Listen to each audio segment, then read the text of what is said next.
I'm just Nick, and today we're going to be taking a look at the Catalinbread Teaser Stallion pedal, which is a medium to high gain distortion pedal that also has a really unique self-oscillation feature that offers some very interesting sonic possibilities, as you're going to see. I am playing a Nash Telecaster with Lowell single coils, and it's plugged into a Silverface Princeton reverb that's behind me, and the amp is close mic'd with a dynamic mic, and we have this SM7 voiceover mic here, which is picking up a little bit of the room sound. We didn't do any processing to the audio after it was recorded, so essentially what you're hearing is what's coming out of the amp. Here's the clean sound.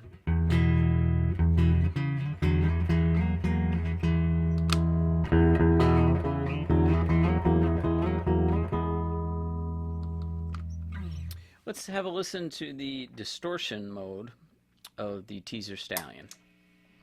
This is at a sort of middle of the range setting. We have a volume knob. We have something called the feedback knob, which isn't operational until we're in self-oscillation mode. We have a timbre knob, which is the tone control, and we have a distortion knob, which controls the amount of distortion.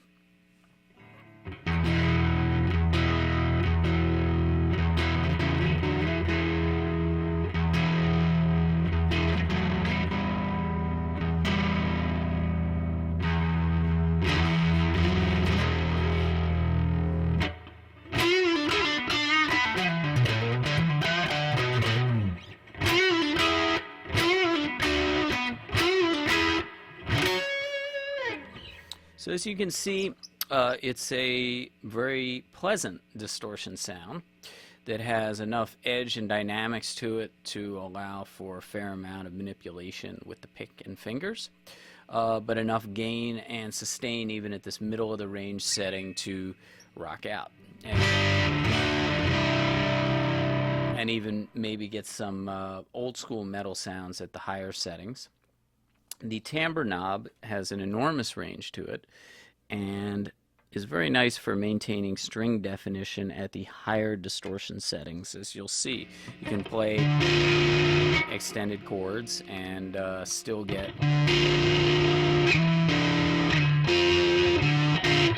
hear things pretty nicely. You can get a lot of nice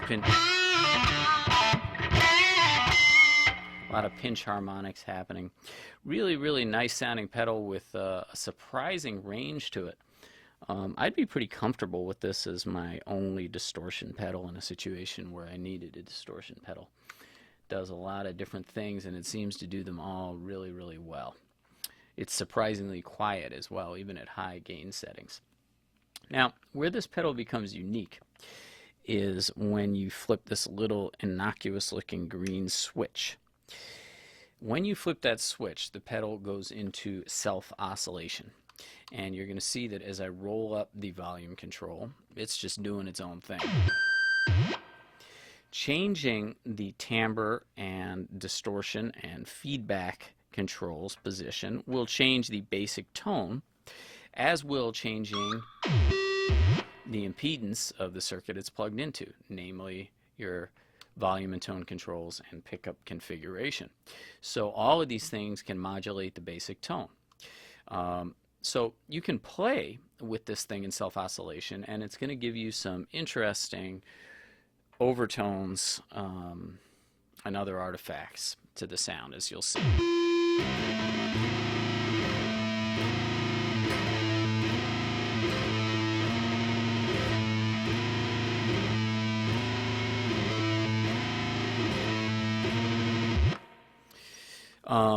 It'll handle chords too.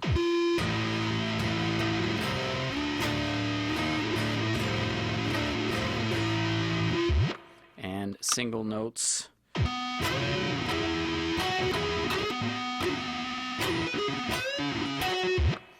Perhaps a different setting will work better. Again, it requires some experimentation.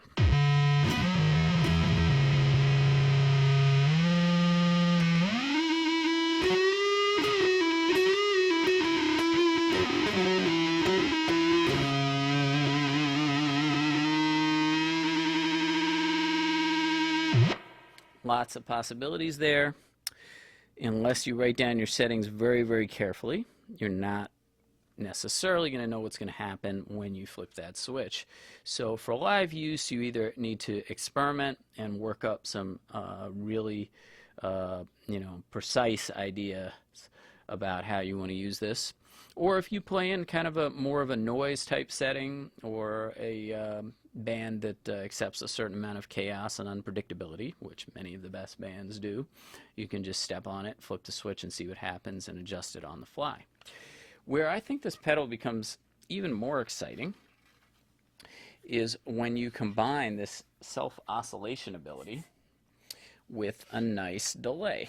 In this case, we're looking at the Maxon AD999 analog delay, but really any delay, analog or digital, or even perhaps a looper, would work nicely for this application.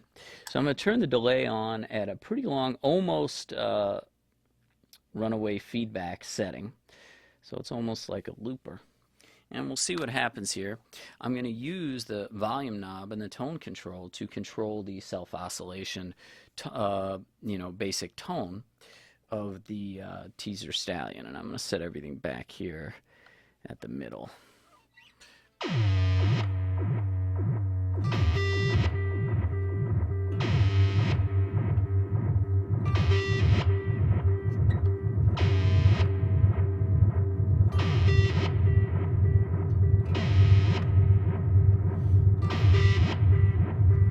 So that's just a sort of very plain vanilla example of, some of the things you might be able to do with this thing. The tone knob also can control the pitch of that oscillation.